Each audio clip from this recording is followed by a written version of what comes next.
Hi, welcome to my TradeWise channel. In this video, we will be covering all the basic topics involving SBLC, as well as simplifying all the different complicated jargons regarding this topic. In today's video, we will be covering three parts. What is a SBLC? The difference between financial SBLC and performance SBLC. And what is a counter SBLC? Now let's move on to the first part on what is a SBLC.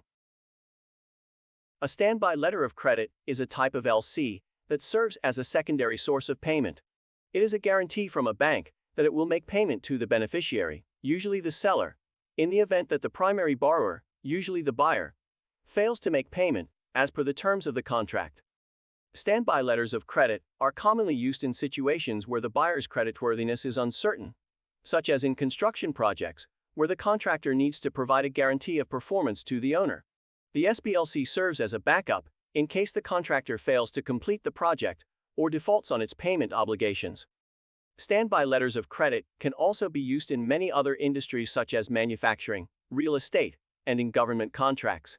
They can also be used to provide a guarantee for lease payments, rental payments, or to secure a bond. Standby letters of credit are typically irrevocable, which means that they cannot be cancelled or amended without the agreement of all parties involved.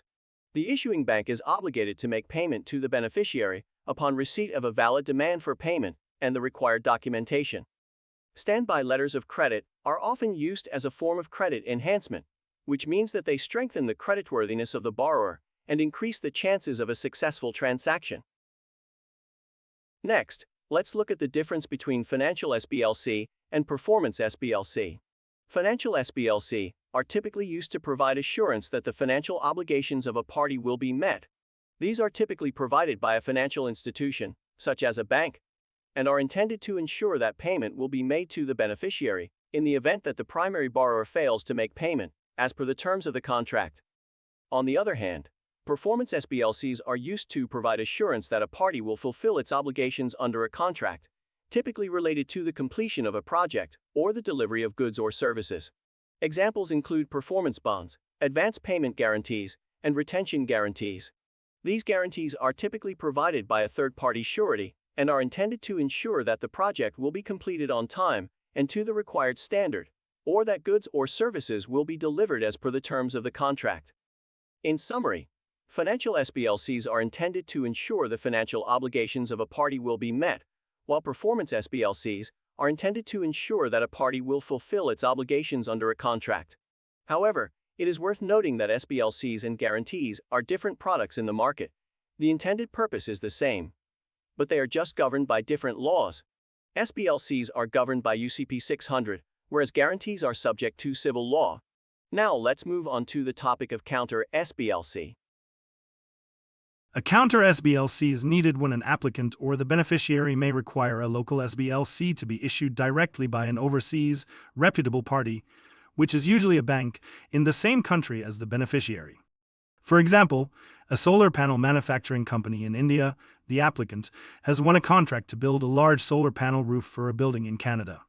In the scenario, the Canadian company, the beneficiary, would want a local Canadian bank to issue a SBLC in its favor to ensure the completion of the installation of the solar panel. This means that the Indian company will need to get a local Indian bank to issue a counter SBLC to support the underlying commercial contract between the applicant and the beneficiary.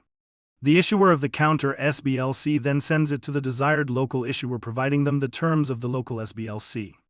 Oftentimes, the bank in India and the bank in Canada have an existing correspondent banking relationship, which makes this process more seamless.